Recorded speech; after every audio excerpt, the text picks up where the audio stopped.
Don't open the door at 3:03 a.m., the Maplewood Hall horror.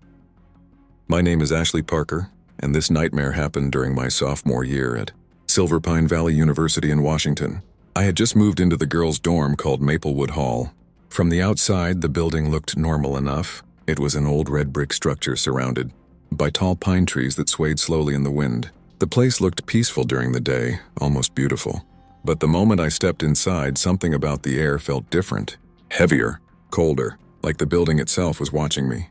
The hallways were long and narrow, lined with wooden doors that creaked whenever someone opened them. The lights flickered sometimes, and the floorboards groaned under every step.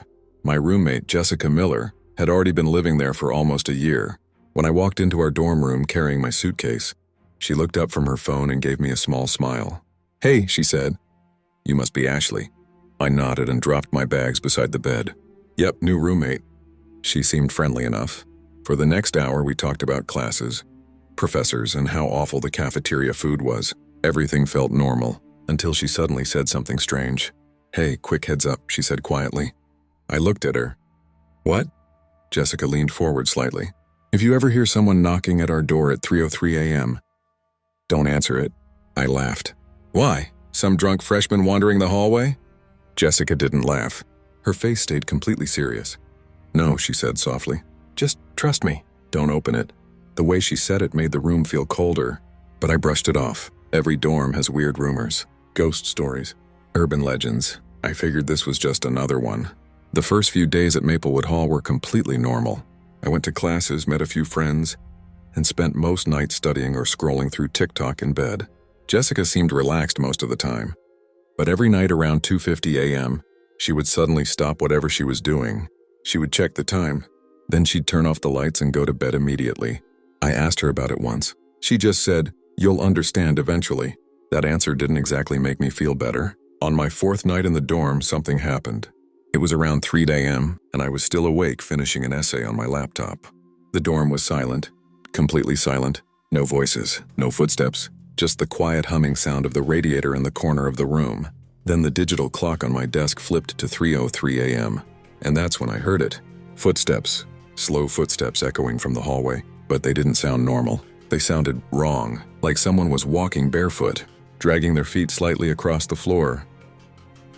Step, drag. The sound sent chills down my spine. I looked toward the door. "Jess," I whispered. She sat up immediately. Her eyes widened. "You hear that?" I asked. She nodded slowly. "Yeah." The footsteps were getting closer. Step, drag. My heart started beating faster.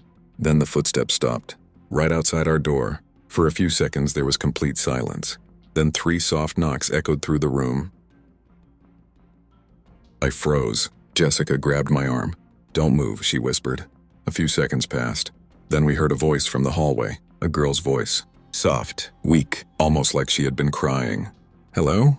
My stomach tightened. "Please, can you open the door?" I looked at Jessica. "Maybe someone's locked out," I said quietly. Jessica shook her head quickly. "No." "But what if she needs help?" Jessica's grip tightened on my arm. "Ashley, don't open it."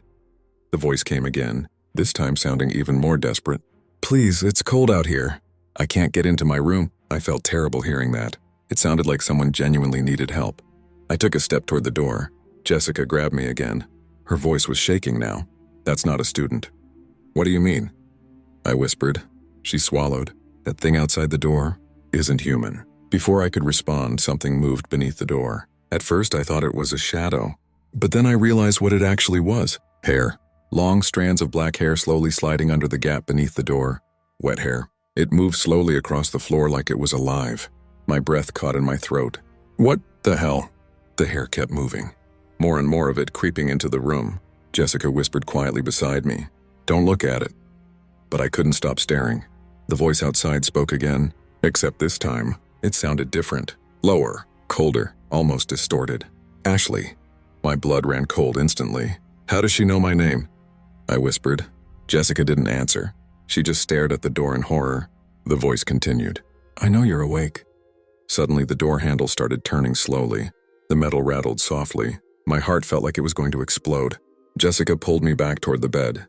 "Don't make a sound," she whispered. Outside, the voice started laughing quietly. A thin, unnatural laugh, Then the knocking started again, this time louder. The door shook with every hit. "Open the door, Ashley," the voice whispered. "I've been waiting." For so long, the hair under the door suddenly started moving faster. It spread across the carpet like black snakes crawling across the floor. I backed away in terror. Then I saw something through the crack beneath the door, a shadow, a figure standing in the hallway, slowly leaning down toward the door. Jessica covered her mouth to stop herself from screaming. The voice whispered again, "Why did you look at me?" The door shook violently again. "You weren't supposed to see me." Then suddenly, everything stopped. The knocking, the voice, the movement. Complete silence filled the room again. Neither of us moved for several minutes. Finally, Jessica slowly walked toward the door. Complete silence filled the room again. Neither of us moved for several minutes. Finally, Jessica slowly walked toward the door. She looked down. The hair was gone. The next morning, the hallway looked completely normal. Students walked past like nothing had happened. But the door itself told a different story. Deep scratch marks covered the wood, like something had been clawing at it during the night. Later that day, Jessica finally told me the truth. 8 years earlier, a freshman named Lila Morgan lived in Maplewood Hall. One night around 3 a.m., she left her room to go to the bathroom, but she never came back. The janitor found her body the next morning at the end of the hallway. Her hair was scattered all across the floor, like something had dragged her. No one ever figured out what really happened, but ever since then, students say she comes back every night at 3:03 a.m., knocking on doors, calling for help, trying to get someone to open the door, because once someone sees her, she never leaves them alone. That night I couldn't sleep. I kept staring at the door, waiting, listening. Then the clock changed again. 3:03 a.m., and I heard the footsteps. Step, drag. They were coming again, slower this time, more deliberate. The shadow appeared beneath the door. Then the knocking started. I held my breath. The voice whispered softly, "Ashley, I know you're still there." My phone buzzed suddenly on the bed. I looked down slowly. A new message appeared on the screen, but the number was unknown. The message read, "You're mine now." My hands started shaking. Then another message appeared, a picture. I opened it, and my blood froze. It was a photo of my dorm room, taken from inside the door, and in the corner of the image, behind me, a tall figure with long black hair was standing there, watching me, smiling. And suddenly, finally, you see me. If this story hooked you, smash that like button and hit subscribe for more spine-chilling stories.